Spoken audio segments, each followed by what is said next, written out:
Olá, eu sou o Carlos Aros e esse é mais um podcast da MIT Technology Review Brasil, este em parceria com a InterSystems.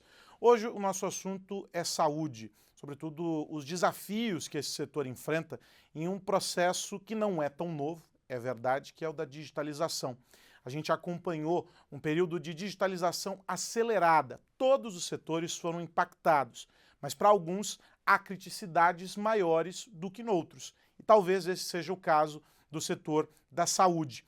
A gente vai discutir como isso se aplica, vai entender como é que os grandes players vêm se associando às startups e como estas empresas têm se transformado no fiel da balança para garantir que a inovação seja indutor de um processo acelerado de digitalização que garanta, antes de qualquer coisa, o propósito final da saúde, que é o cuidado com o paciente. Não é sobre tecnologia, não é sobre negócio, é, antes de qualquer coisa, sobre como médicos e demais profissionais da saúde conseguem, usando a tecnologia, oferecer experiências melhores, um cuidado cada vez mais personalizado para os pacientes. E aí, para essa nossa conversa, tenho aqui dois convidados. Eu vou pegar a minha cola para eu não errar, porque eu já vi que tem muita consoante nos nomes, e aí isso é um problema para mim.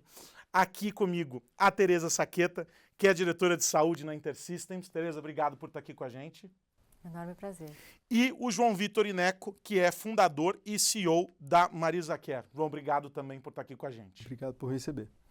Bom, eu quero começar falando com vocês justamente sobre esse processo que, como eu disse, não é novo, de digitalização. Quando a gente acompanha os diferentes setores e a gente ouve representantes desses setores, como vocês aqui estão representando a área da saúde, a gente descobre que há dores que são comuns a todos e há dores que são particularidades muito, muito específicas.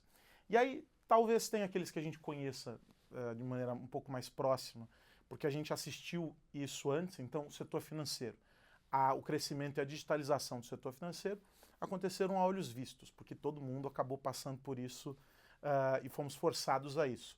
No caso da saúde, isso é muito mais silencioso. Isso acontece talvez num back-office de uma maneira que, para o usuário final, para o cliente lá na ponta, essas dores não sejam tão percebidas. Mas é um grande indutor de inovação, bebe na fonte de um desenvolvimento, quando a gente fala sobre hard techs importantes, muitas soluções são desenvolvidas com foco na saúde, mas pensando em desenvolvimento tecnológico mesmo, e soluções as a service. A gente acaba vendo também a digitalização, o uso de dados, IA e um processo grande também com a saúde. E aí quero dividir com vocês a fotografia do momento. Quero entender de vocês, eu vou começar contigo, que está abraçando o setor como um todo, Tereza. Qual é a dor específica dentro dessa jornada de digitalização que vive o setor de saúde? Antes da gente entrar propriamente dito nas startups, aí eu vou conversar com você.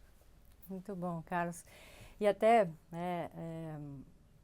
para falar sobre o que a gente vive hoje, eu acho bacana comentar que eu tive a oportunidade de ver tudo isso nascendo, né? Literalmente no século passado. Provavelmente o João não tinha nem nascido quando eu comecei nesse mundo da tecnologia, e tanta coisa aconteceu, né? Então, coisas desde resultados de exame na internet, prontuário eletrônico nos hospitais, mais recentemente o desafio que foi colocar a telemedicina, né, como algo, telesaúde de uma forma mais ampla, como algo aprovado por lei, sim, inclusive, né?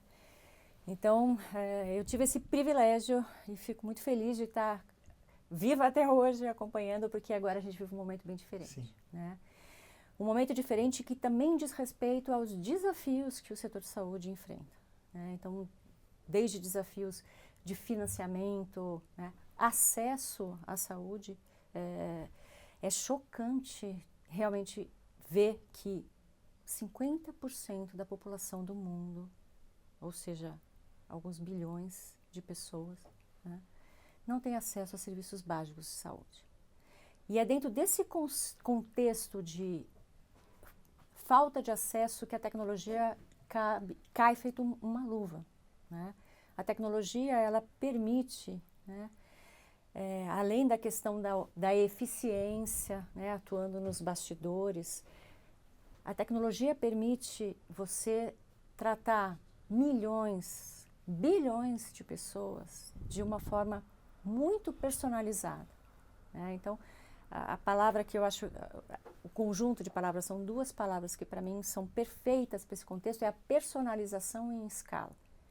E é só a tecnologia que permite isso, né? E talvez com uma terceira palavra, com barateamento. Né? Exato, exato. Né? Tem um dos cursos que eu fiz lá no MIT, eles usaram, eles falaram de 3 palavrinhas que você deve estar vendo na prática, João. Free, perfect and instant. A tecnologia, né, os aplicativos permitem isso. Cada cópia que você faz do seu aplicativo, né, cada nova instalação de um aplicativo que uma pessoa faz no mundo, ela é perfeita. É diferente até de um livro, quando você imprime, que pode ter falha. Sim. Do medicamento, quando você faz, né, que você precisa ter ali um sistema de qualidade. Cada cópia é... No digital, não. No digital, ela é perfeita. Cada cópia é de graça. Em teoria. Sim. Né? Custo marginal. Custo marginal, 0. Né? E ela é... A partir do momento que você coloca na loja ali, ela passa a estar acessível a milhões de pessoas. E é o instant, né? E aí é que entra o papel do ecossistema de startups olhando para realidades, dentro dessa história do distanciamento, né, de conseguir universalizar isso, olhando para realidades e para questões que, de outro modo, as grandes corporações não conseguem atender. Porque, primeiro, o custo operacional para você criar nichos dentro de grandes estruturas é gigantesco. E a especificidade, a capacidade que as startups têm de mergulhar em uma realidade, entendê-la como ninguém consegue. Eu tive a oportunidade de ser jurado em alguns hackathons ao longo dos últimos anos, e é sempre interessante ver os projetos nascerem. Alguns deles eu tive a oportunidade de acompanhar de uma indústria de eletrônicos e eles desafiaram algumas empresas a apresentarem soluções usando os aparelhos deles, e no caso deles era um smartphone. Estavam lançando um smartphone e queriam provar que ele era um produto absolutamente versátil. E uma das startups, se não me engano foi a que venceu, propunha a utilização do kit de câmera, lentes, o processador do equipamento para fazer exames oftalmológicos. E qual era o grande trunfo ali? Justamente a possibilidade de replicar aquilo, porque o software era a raiz, todo o hardware já estava oferecido pelos equipamentos da empresa, a reaplicação disso, um custo quase 0, e com a possibilidade de as pessoas acessarem isso, médicos em regiões remotas, na África, em qualquer outro lugar, poderiam fazer exames e tentando atacar uma doença tão comum e trivial nos grandes centros de você resolver com uma cirurgia simples, que é a catarata. Então, a simplicidade disso. Essa é a mágica das startups plugadas ao ecossistema de saúde? Excepcional. Eu acho que a sua visão, ela traz a importância do fundador olhar sempre para a dor, né? Para o problema, não para a solução. E na saúde a gente está muito contemplado de várias oportunidades. Acho que é uma indústria, como você trouxe, que ainda vive quase 10 anos o que outras indústrias já viveram, com grandes players que estão digitalizando, mas que ainda com várias oportunidades. Acho que talvez para ilustrar até um pouco do problema, queria trazer a história de uma paciente próxima minha e da minha família. Eu sou médico, toda a minha família é médico. A gente ficou, uma paciente demorou 7 meses para fazer o diagnóstico para fazer uma mamografia. Quando ela fez esse procedimento, ela encontrou um BRADS4, que é um nódulo que deveria ser compatível com expansão diagnóstica imediata. Ela ficou mais 5 semanas segurando aquele laudo na mão, mesmo com a família de médicos. Essa pessoa era minha avó, Marisa. Ela não está mais com a gente, mas a história dela ilustra o quão os silos digitais em saúde são um grande problema crônico na sociedade. A falta de comunicação entre os sistemas poderia ter coordenado o cuidado e fazer com que ela... alerta para o médico.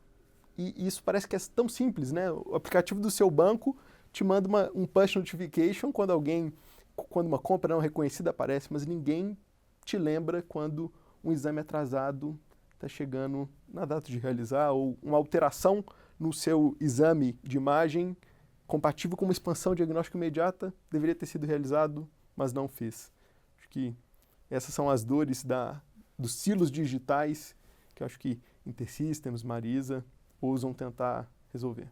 E é curioso, né? Isso que você descreve, esse fenômeno, ele é agudo nas regiões que não estão cobertas por uma rede integrada de saúde, mas ele acontece em lugares onde supostamente nós teríamos grandes laboratórios para promover os exames, grandes hospitais para dar continuidade ao tratamento, centros ambulatoriais, ou seja, onde a cadeia, né, as partes que compõem a cadeia estão. A gente não tem um processo contínuo para isso. Qual é o gargalo que é gerado a partir disso? Essas partes não se conversam, são hubs de negócios diferentes, nós temos questões jurídicas que impedem isso, há burocracia nesse processo. Qual que é o grande entrave? Ou são vários, talvez? Excelente pergunta. São vários, né? A começar por uma questão cultural, né? Como o João estava comentando, os dados estão ali, né? Então, mesmo dentro da própria instituição, né? As decisões ou as ações, elas não são tomadas em cima de dados. Esses dados estão ali, poderiam estar sendo usados e esses dados não são usados. Então, começa daí por uma questão cultural, que é bem diferente do que a cultura no mercado financeiro, né? E em tantos outros lugares que a gente vê que utilizam os dados para tudo, né? Tem uma questão cultural de, eu não quero parecer que eu estou fomentando a demanda. Não. Então, tem desde coisas desse tipo e tem coisas do tipo, há algum enxergo tempo valor, atrás se discutia, né? Por exemplo, quão ético seria transacionar esses dados, que haveria um interesse comercial por detrás disso. Exatamente. Né? Então, esse é um dos aspectos. Mas tem muito mais do que isso. Né? Então, participei de uma pesquisa muito interessante que foi feita com um subgrupo da Comissão de Saúde do IBGC. Eu gosto de mencionar essa pesquisa porque ela foi bastante impactante. O resultado dessa pesquisa foi feita com grandes executivos de instituições aqui de São Paulo importantes na área de saúde, e a pergunta era exatamente essa, né? Você sabe o que é governança de dados? Você sabe o que é interoperabilidade? Você sabe quais são os benefícios de trocar dados, né, para o paciente ou para o sistema de saúde como um todo? E o consenso foi, todo mundo sabia o que é, né, entende, né, são os principais executivos das instituições, né? Então, de maneira geral, as pessoas, inclusive, conhecem o termo interoperabilidade, agora está muito atual, né? Mas, em parte, precisamos ter uma regulamentação para deixar bem claro quem pode usar, de que forma, com que objetivo. Tem a questão da privacidade dos dados, né? Então, a LGPD, que foi uma lei que veio em boa hora para poder definir, inclusive, que os dados de saúde são dados sensíveis. Sim. E que não devem ser usados sem o consentimento do paciente. A questão da segurança da informação, e desses dados que poderiam ser roubados. E o dado em saúde tem um valor enorme na Dark Web, né? Isso é uma curiosidade interessante. Questão ética, né, dos dados não poderem ser usados. Mas o principal realmente não há incentivo para a troca de dados no setor de saúde. Então, isso não é priorizado como um investimento. Existe uma questão de o dado é meu. Então, por que eu trocaria esse dado? E é interessante nessa história o Brasil é elogiado, etc., por causa do SUS, pelo menos a premissa, né? O próprio SUS, eu sou fã, que supostamente... Deixa eu só deixar claro que eu sou fã do SUS. Não, eu também. Eu também. Quando funciona, ele é muito bom. Quando não funciona, é trágico. né? E ele tem talvez o maior volume, comparado a qualquer outro ecossistema de saúde particular, de dados.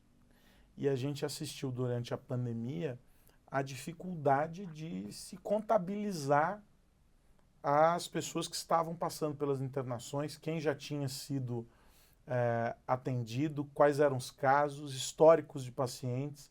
Descobriu-se eu cheguei a fazer reportagem disso, descobriu-se durante a pandemia que um percentual X de unidades básicas de saúde Brasil afora sequer estavam integradas a um sistema formal para que esses dados fossem centralizados. Ou seja, se dentro de um ecossistema que é fechado, supostamente, e que deveria tornar isso mais eficiente para facilitar o acesso, as coisas são difíceis. Esses tempos tive a oportunidade de gravar um documentário na AACD. E uma das perguntas que eu fiz, com base em coisas que a gente colecionou com pacientes e tal, a dificuldade de se chegar à AACD. E aí o diretor responsável lá pelo hospital disse assim para mim: olha, Aros, nós temos vagas em aberto para os pacientes que vêm da prefeitura. O problema é que eles precisam, nas unidades de saúde, o encaminhamento precisa acontecer, eles precisam preencher um sistema. Não adianta dar um papel na mão do paciente, porque ele vai chegar aqui na porta e ele não tem o que fazer. Tudo foi integrado e informatizado. E não há essa estrutura dentro das unidades. E aí, se a gente salta para os hospitais de ponta, que seriam as referências aqui no Brasil, a gente também tem gargalos. Se fizer um check-up dentro do hospital, o sistema dele dá conta de tudo. Mas no momento em que eu saio, o meu médico, que é atendido dentro deste hospital, eu vou para o ambulatório, no consultório dele, ele não carrega as minhas informações, sendo que ele é médico daquele hospital e deveria acessar o meu prontuário porque fiz o check-up no hospital. São exemplos bobos dessa integração que você disse, mas que eles não se viabilizam. E daí você cria uma startup que foca em algo que eu ouço 11 a cada 10 médicos falarem, que é a medicina preventiva. E que está justamente na intersecção, como a inspiração, eu suponho, a sua avó, para essa história. Está desse universo que precisa ser conectado, né? Qual é o seu desafio quando você olha esse mundo disperso e você precisa trabalhar como o conector para garantir que a prevenção de fato aconteça? Excepcional. Para ilustrar o que você acabou de falar, queria trazer um dado que é bem impressionante. Marisa ela já triou quase 6 milhões de vidas. Mais de 97% das vidas que a gente já triou estão em algum care gap, né, que é um momento onde deveria ter um exame adicional, uma consulta adicional, um cuidado adicional. O próximo passo. O próximo passo. Mais de 97% das vidas estão em um gap relevante. Significa que a maior parte dos nossos amigos, familiares, provavelmente nós três, deveríamos ter steps adicionais do cuidado. Isso faz com que a única forma de verdadeiramente coordenar o cuidado é digital, porque a medicina ela é multimodal e muda com muita frequência. O paciente ele busca um médico entendendo que ele vai olhar para ele como um todo, mas o médico frequentemente vai olhar a sua especialidade nichada. É quase impossível estar up-to-date com todas as evidências médicas. Então, Marisa, não há uma visão holística possível a partir de um único profissional. É overwhelming, é muito difícil o médico estar sempre up-to-date com todas as condições de todas as áreas. Senão, impossível. Eu acho que a inteligência artificial vem para tornar isso possível. Analisar centenas, milhões de informações históricas sobre a sua jornada, né, de forma personalizada e conseguir antever o próximo melhor passo do cuidado. E o interessante é que nada disso é possível. A gente não pode falar de inteligência artificial, de Health Risk Assessment, de antever risco e base populacional, de medicina preventiva, se a gente não tem antes um passo precedente fundamental, que é a estruturação, consolidação, interoperabilidade dos dados em saúde. O tratamento, por exemplo. E eu acho que a visão da Tereza é boa. Antes não se discutia tanto interoperabilidade, mas agora que a inteligência artificial está batendo a nossa porta, Não falar de interoperabilidade é não falar de eficiência. Não falar de interoperabilidade é não falar de sustentabilidade.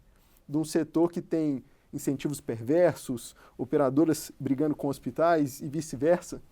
Acho que interoperabilidade é o que vai habilitar a inteligência artificial, que vai habilitar a sustentabilidade do setor. Mas aí quando vocês dois, né, que são duas interfaces dentro desse processo, chegam lá numa instituição de saúde, que recebe, sei lá, centenas de pacientes por dia, tem um histórico gigantesco de coisas acontecendo, e tudo isso está acontecendo na caneta, no prontuário anotado pelo enfermeiro, com a letra maldita, na correria.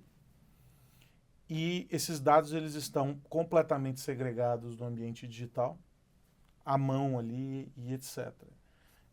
Vocês estão olhando para um universo em que, mais do que conectar soluções e encaminhamentos de vocês, o trabalho não é tecnológico, ele é cultural com as organizações. Vocês começam a rever processos dentro dessas empresas? É um caminho, né? Mas o principal é isso que a gente está fazendo aqui, né? Disseminar esse conhecimento, é divulgar esse conhecimento, é trazer para os gestores, para os líderes, para os pacientes, para as empresas, né? O grande financiador hoje do sistema de saúde suplementar são as empresas, que pagam os planos de saúde Sim. dos seus funcionários, né? Então, o caminho para mim é exatamente esse. O sistema de saúde está caminhando para um colapso, incentivos perversos, aí a gente vive um momento enorme de verticalização, consolidação, hospitais independentes importantes aqui no Brasil, com dificuldades de caixa, né, que tem que focar no mês seguinte, que tem funcionário para pagar, né? Então, essa pressão, ela tem que ocorrer, né? Essa visão, né? Visão de estratégia de, não estou nem falando de longo prazo, estou falando de médio prazo. É imediato, né? O curto prazo é, né? É a corda no pescoço. É a corda no pescoço, né? Mas o médio prazo só tem um caminho. E esse caminho é, vamos trabalhar de forma colaborativa, vamos trocar dado, vamos utilizar esses dados para trazer eficiência para o setor, enquanto cada um ficar olhando só para o seu próprio umbigo, ninguém vai conseguir sair. Eu faço essa provocação porque ainda há, eu suponho, para que esses gaps existam, um pedaço muito grande dessas operações todas, em cada um dos players, que está apartado do ambiente digital. Eles não chegaram nem, talvez, no momento da criação de um data lake para eles, né? O exemplo da ficha manual. E a gente está falando de um processo que depende do dado imputado ser correto. Porque você só vai conseguir fazer um alerta sobre um exame que é crítico e que precisa de um próximo passo, se aquilo tiver dentro de um pipe totalmente digitalizado. Ou estou falando bobagem? Excepcional, é exatamente isso. É assim que a gente se posiciona, inclusive na Marisa, como 3 grandes verticais para resolver esse problema em saúde. O primeiro são de flags médicas, né, que tentam analisar dados ou autorreferidos diretamente ao paciente ou dados previamente coletados em sistemas diversos. Então, a primeira layer são as layers de flags, uma segunda layer, uma layer de ação, com automações omnichannel de WhatsApp e ligação, e uma terceira layer, que talvez é uma das mais importantes das 3, que é a layer junto com o InterSystems de interoperabilidade de dados e de consolidação desses dados em uma única plataforma para data insights, etc. Eu acho que só dessa forma, com 3 distintas camadas de geração de valor em saúde, você consegue ter uma visão coordenada da jornada daquele paciente e identificar os gaps que você acabou de falar. Quando a gente fala sobre interoperabilidade e essa evolução que você descreve, qual é hoje o nível de maturidade dessas lideranças do setor? Você fala assim, eles sabem o que é, eles entendem, etc. Mas quando eu digo maturidade, de implementação mesmo. A gente está em que pé hoje? A gente tem diferentes situações no sistema público e no privado, na saúde suplementar, né? Então, na saúde suplementar, o que a gente tem hoje, em alguma parte, é troca de dados dentro da instituição, ou seja, entre diferentes sistemas dentro da própria instituição ou dentro da própria rede. Tá. Então, né? Se o hospital está integrado e ele faz parte de uma grande rede, ele transaciona informações ali dentro. Não necessariamente, né? Então, isso uma porcentagem tem. Tá. Então, a gente tem uma heterogeneidade gigante. Então, tem desde aquilo que você falou, papel, tem quem usa sistema, mas também usa papel, e o sistema, e toda vez você tem que repetir, né? Eu faço check-up todo ano no mesmo lugar. Todos os anos eu tenho que responder as mesmas perguntas. É impressionante. Né? Exato. Mas, recentemente, eles trazem a última versão do meu questionário, então ficou um pouquinho mais fácil, né? Mas mesmo assim, eu não sei eu acho que eles não usam aquelas informações de forma digital. Acho que é um médico que lê aquele questionário, né? Enfim, e aí tem alguns que estão bem avançados e que todos os sistemas estão integrados e interoperam dentro. Entre diferentes instituições é zero. Então, se eu sou paciente desta rede aqui e eu amanhã for submetido a um procedimento numa outra rede, eu começo uma vida nova, como se eu não tivesse um histórico hospitalar. Exatamente. Você tem que repetir tudo de novo. Isso. As mesmas informações. E em 2025 isso é impensável, né? Quando até o iFood sabe o que a gente, as nossas preferências, não é? Para o jantar às sextas à noite. Sim. É maluco isso. É maluco. E Tereza, eu acho que é interessante a gente até reforçar, isso não é culpa do gestor local, né? Isso não é culpa do CTO de uma rede de hospitais ou do gerente de TI de um hospital independente. E não é problema de não haver tecnologia disponível também. Desculpa. Exatamente. Existe tecnologia para resolver esse problema. E o problema é que o problema é muito complexo. A gente tem um case junto, a gente integrou com o hospital, esse hospital tinha mais de 300 APIs conectadas direto ao banco de dados do hospital em produção. Na hora que você olha para um problema desse, você fala, isso aqui é um hospital. Não, é uma rede de hospitais. Meu Deus. E isso é muito mais frequente do que a gente imagina, né? E a tecnologia está pronta em produção para resolver esse tipo de problema. Eu acho que é porque o sistema é muito complexo e que as dores são muito alarmantes, né, Tereza? Queria entrar um pouco na história da tecnologia aqui. A gente falou um pouco de inteligência artificial e etc., mas é uma jornada em que a gente tem diferentes aplicações e diferentes recursos tecnológicos sendo empregados.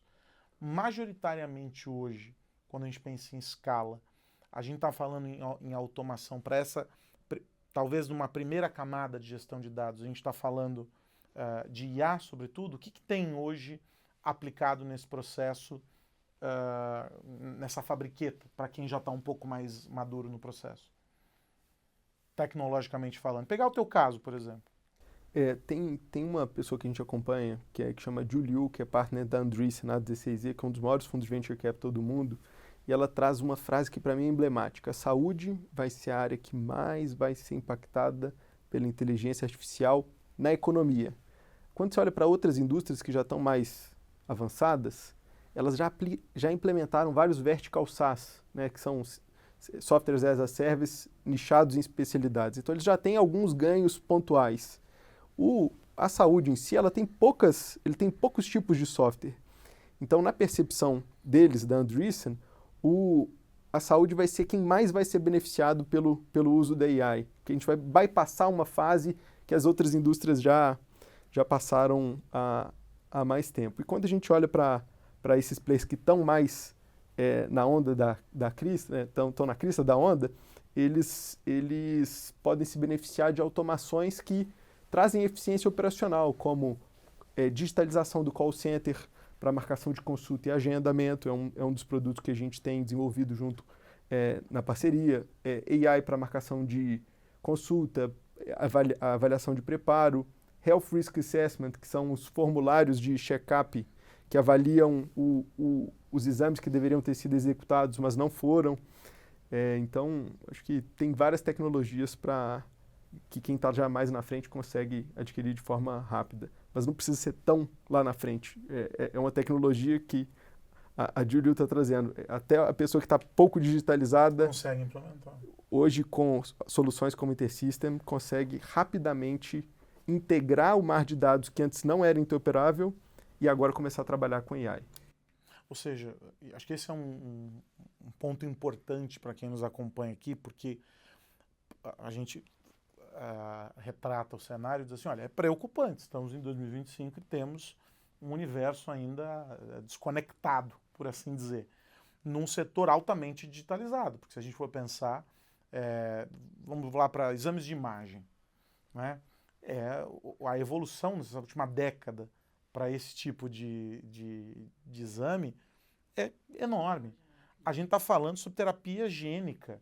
A gente tem uma série de evoluções dentro tanto do ponto de vista da biomedicina, quanto do ponto de vista de softwares a serviço da saúde, ou desenvolvimento de medicamentos e afins, que coloca o setor da saúde, que é o que eu dizia no começo, como um dos mais digitalizados. Mas é um tipo de digitalização que o paciente não consome. Porque quando ele chega lá para fazer um procedimento, ainda tem o bisturi, ainda tem a injeção, ainda tem o acesso no braço, né? Ele não está como no banco que ele acessa a conta dele pelo celular. Então você não vê essa digitalização, mas ela existe. Ela está numa camada anterior. Mas a despeito de haver nas interfaces que conectam esse mundo todo um processo ainda bastante analógico, não é desesperador. Né? O que vocês estão dizendo aqui, trazendo alguns desses exemplos, é de que procurando o parceiro correto e antes de qualquer coisa, sentando no divã para entender qual é o verdadeiro propósito, o verdadeiro problema que existe dentro de casa, porque também tem isso. O cara vai procurar InterSystems, vai procurar um outro parceiro, fala assim, não, vê, aí o cara quer procurar a solução para um problema que não existe. É solução para o problema que existe. Então, primeiro é a autoanálise, né? E você consegue executar. Não é algo impossível. As iniciativas que existem hoje, elas trouxeram, eu suponho, quero ouvir de vocês, menos problemas para quem avançou, um custo operacional menor e mais eficiência nesse processo. Lá na ponta, quem ganhou foi o paciente, né? Melhor cuidado, maior segurança. E até para exemplificar, né, eu gosto muito de trazer esse case lá dos Estados Unidos, da região de Nova York e New Jersey. Essa rede começou a ser formada em 2012, 2011, nessa época. Instituição por instituição, trazendo seus dados, consolidando seus dados. Esses dados consolidados sendo analisados, começaram a gerar indicadores de risco. Cada paciente que entra em alguma dessas instituições, que faz parte dessa grande rede, com dados interconectados, quando ele pisa em alguma dessas instituições, você sabe qual que é o risco dele desenvolver os care gaps, né, da Marisa. Né? Eles fizeram isso, né, e vem fazendo isso há muitos anos. Né? Então, qual que é o risco de desenvolver asma, diabetes, hipertensão? Eles identificam esse risco, né? E você consegue depois colocar esses pacientes em linhas de cuidado, ou seja, você consegue monitorar, você consegue mandar alerta para cada um desses pacientes, você consegue antecipar complicações e eles começam hoje a identificar quais resultados positivos desse trabalho que tem sido feito ao longo de 10 anos. Né? Então, a adesão medicamentosa, eles conseguem ver o quanto todo esse processo de acompanhamento, monitoramento, gerar alertas, aumentou a adesão ao uso de medicamentos. Tem gente que fala que, para mim é surreal isso, né? Quando alguém me fala que o paciente que tem uma hipertensão crônica, ele não toma o remédio todos os dias, isso para mim, eu falo assim, gente, mas né, não deveria ser alguma coisa tão complexa, né? Mas as pessoas são diferentes, as pessoas não entendem que é importante para ela tomar o remédio todos os dias. Então, se tem alguém mandando um alerta, se comunicando, falando, você tomou seu remédio hoje? Você fez o seu exame na data que esse exame precisa ser feito? E agora eles conseguem ver que, além da maior adesão, os resultados também estão sendo melhores. Então, você tem menos quantidade de complicação de paciente com hipertensão ou com diabetes. Você consegue ver os resultados dos exames também caindo, né? Então, a hemoglobina glicada mais baixa, a glicemia de jejum e sendo consistentemente melhor qualidade de vida nessas pessoas que estão seguindo nessa jornada, né? Tudo isso feito como? A gente não está falando de ciência de foguete. A gente não está falando de rocket science. A gente está falando de ter dados integrados, dados analisados, dados que geram automação, que geram insights, que geram alertas, que geram comunicação, e que a consequência disso, e quando a gente pensa em utilizar a inteligência artificial em cima de tudo isso, Exato. e o monitoramento por meio de sensor, né? Isso aqui, você falou do iFood, isso aqui sabe tudo ao meu respeito, Exato. né? Uhum. Você só vai ter benefício para todo mundo. E aí você consegue aquilo que a gente tinha falado, né, no início, 50% da população sem acesso à saúde. Se eu tiver menos quantidade de gente que não precisa estar no hospital, dentro do hospital, eu vou ter mais espaço para trazer mais gente que realmente precisa para dentro do hospital. Que é a velha discussão sobre as filas que surgem, por exemplo, no SUS para exames. É um processo tão moroso que muitas vezes quando o camarada faz o exame, entre o tempo de sair o resultado do exame e ele conseguir a consulta, o resultado do exame já está ineficiente, ele é superado para o médico, porque o quadro já se alterou completamente. Num processo em que tudo está integrado, levanta um sinal dizendo, esse camarada aqui precisa ser visto agora. E você vai reduzir toda uma jornada lá na frente. Ou um hospital que, por meio da prevenção, quando a prevenção é bem feita, eu vou reduzir internações. Eu vou reduzir gastos com tratamentos caríssimos que eu poderia, com a simples recomendação de uma caminhada 30 minutos dia, resolver a vida daquele camarada. Brilhante, é sobre pertinência, né, assistencial. Não é sobre fazer mais exames. É fazer de maneira eficiente. Exatamente. Em quem precisa. E só é Na hora possível certa. de fazer isso tendo a clareza sobre quem é quem. E os dados permitem isso. Mas a gente não evoluiu para esse processo. E aí é como se nós estivéssemos correndo atrás do próprio rabo. Né? O cachorro que fica ali em volta do próprio rabo. Porque os custos são altíssimos. Aí a gente tem os planos de saúde pagando essa conta, aumentam para o consumidor. Os hospitais não conseguem pagar a conta e a gente tem uma demanda que não cessa, a despeito de a gente ter elementos que poderiam interromper esse ciclo. E um deles está aqui, a melhor gestão dos dados que a gente gera. Né? E eu queria trazer um tema aqui com vocês, que nós no começo falamos, a gente entrou na questão ética e tal. Toda vez que surge isso, e essa eu calafrio, porque a LGPD, bastante elogiada, é verdade, eu sou, inclusive, uma das pessoas que elogia, mas ela trouxe uma paura para os gestores, porque há sanções e essa coisa toda. E quando a gente fala em transacionar dado, tem alguns CIOs e afins que começam a tremer, assim, eu vou liberar os meus dados e tal, não sei o quê. Esse processo ele é seguro. Ele é carregado de conformidade, é carregado de uma série de coisas. Não é simplesmente estou abrindo a porta, vem aqui quem quer. Queria que vocês falassem um pouco sobre isso também, para a gente desmistificar essa coisa de que dados abertos e aí é a festa do... Não é. É um processo carregado de rigor e de segurança. Queria que falasse sobre isso. Exatamente isso. Então, parte do consentimento do paciente. Né? E o consentimento pode passar por uma enorme granularidade. Eu posso falar, olha, a tecnologia permite isso, né? Esse é o ponto, né? Eu posso colocar ali, né, entrar no sistema e falar, eu quero que esse exame, a esse nível de granularidade, ninguém tem acesso. Nenhum médico eu quero que tenha acesso a esse exame.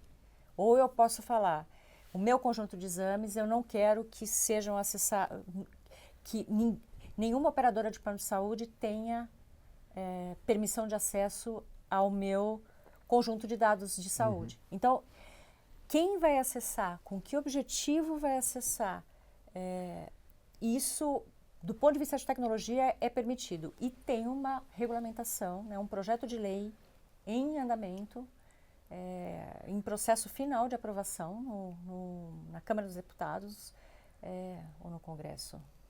Bom, enfim. Mas é um projeto de lei que está em fase final de aprovação que vai trazer tudo isso, né? Então, essa parte da regulamentação, na minha avaliação, ela é essencial, exatamente para definir que dados poderão ser usados e quem vai controlar isso é o próprio cidadão. Ele vai ter, se ele não liga para isso, ele pode simplesmente falar, pode acessar, qualquer um pode acessar, mas quem tem essa preocupação também vai ter esse direito de acessar.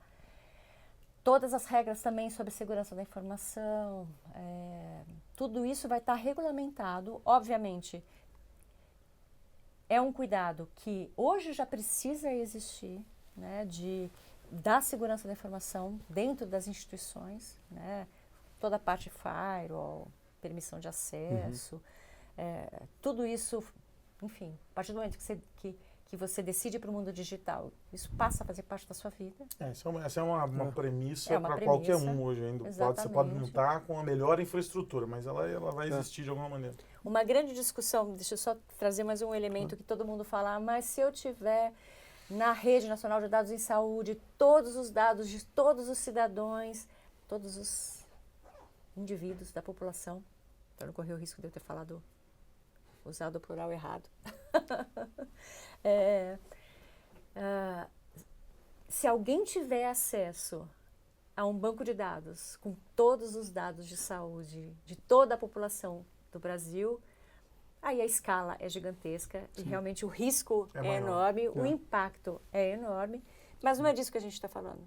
A gente tem formas de fazer isso sem que necessariamente todos os dados de toda a população estejam num único repositório. E que bom que essa lei existe, né? Assim, eu acho que a gente às vezes pode se frustrar com as implicações, etc., mas que bom que é um mercado regulamentado que faz com que também aventureiros não entrem no mercado de forma indisplicente, e a gente está falando de desfecho clínico, a gente está falando de qualidade assistencial.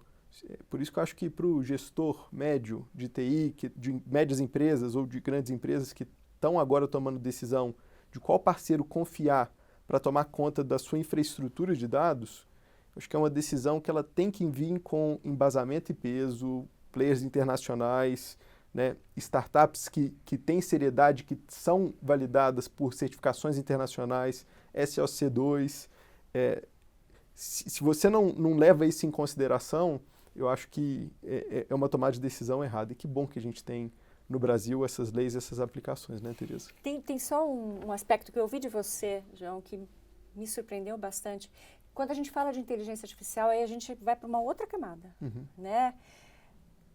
Reprodutibilidade, né? Que é uma coisa que é bem específica do setor de saúde, transparência, né? Então a gente está na hype, né? Está na fase do LLM, da IA generativa, e a gente sabe que nem tudo se aplica para tudo. E Excelente. Foi muito interessante quando você me falou do Marisa Carey, da forma como vocês usam a inteligência artificial lá dentro, e vocês usam em alguns, por favor. Eu acho que o legal é que quando a gente escuta inteligência artificial, parece que os gestores querem usar a inteligência artificial na prática, parece que é tudo a mesma coisa, né? Mas, na verdade, inteligência artificial tem um mar de soluções, é um nicho, infinito. É um nicho da tecnologia que é infinito. Eu acho que na saúde um dos grandes desafios da inteligência artificial é o black box effect. É você entender o porquê aquele modelo ou condição matemática está referenciando uma condição específica, ou mapeando um risco específico. Acho que o nosso primeiro algoritmo, que foi um algoritmo que foi internacionalmente premiado, o de HRA, Health Risk Assessment, ele não sofre com esse tipo de efeito, porque ele não é um LLM. Ele não é um Large Language Model que pode sequelar, ele pode entender coisas erradas baseado numa estrutura matemática. Ele é uma rede bayesiana complexa associada a uma CNN. Então a gente consegue trazer explicabilidade do porquê cada solução está sendo prescrita, quando e por quê. Ele tem um fim nele mesmo, em vez de ficar criando respostas para perguntas que não foram feitas para ele. Né? Mas os LLMs, eles também têm aplicações muito boas em saúde. Mas que dentro das ilusões da IA podem gerar riscos, e daí a opção pelo modelo adequado. Né? Exatamente. Mas eu acho que assim, nessa época de desafio, de tentar entender um mercado que é novo, eu acho que o importante é você se associar a players que são consolidados e que já estão escalando isso não só no Brasil, mas no mundo.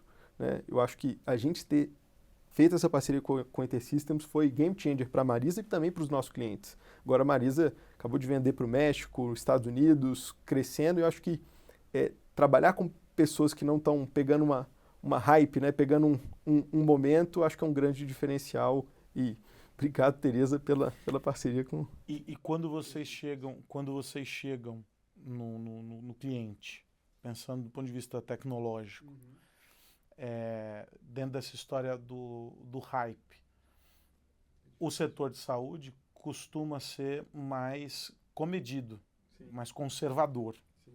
Assusta a ideia de automatização, dessa gestão ainda, ou essa já foi uma fase superada, pelo menos nas relações que vocês têm tido com os clientes?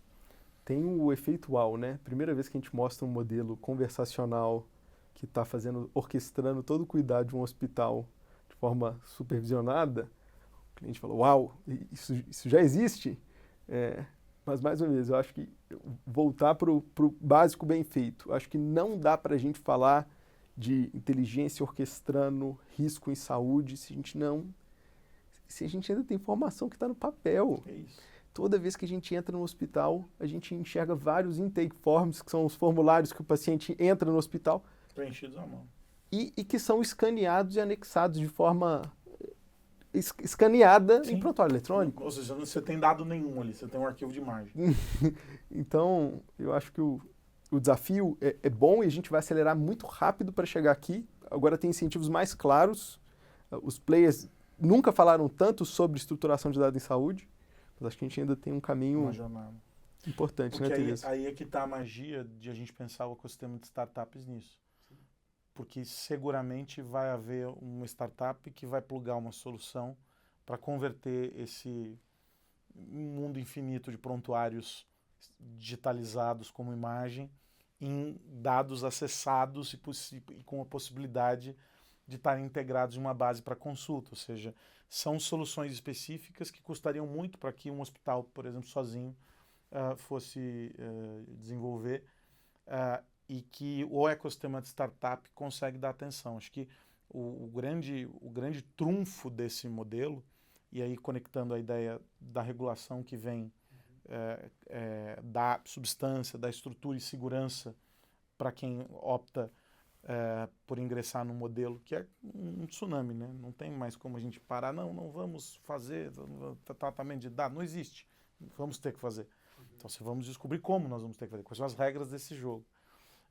A grande sacada aqui é que dentro do ecossistema de saúde, não só as health techs, mas todas as startups que plugam soluções começam a customizar, assim como aconteceu com o varejo, assim como aconteceu com o setor financeiro, assim como aconteceu com a indústria com o agronegócio, a gente começa a ter soluções moldadas para esse tipo de realidade. Porque você, como player, como um pedaço dessa cadeia, identificou que para a sua entrega ter maior qualidade, você precisaria acessar um universo que ainda não está acessível. Sim. Então alguém vai precisar tornar esse processo acessível.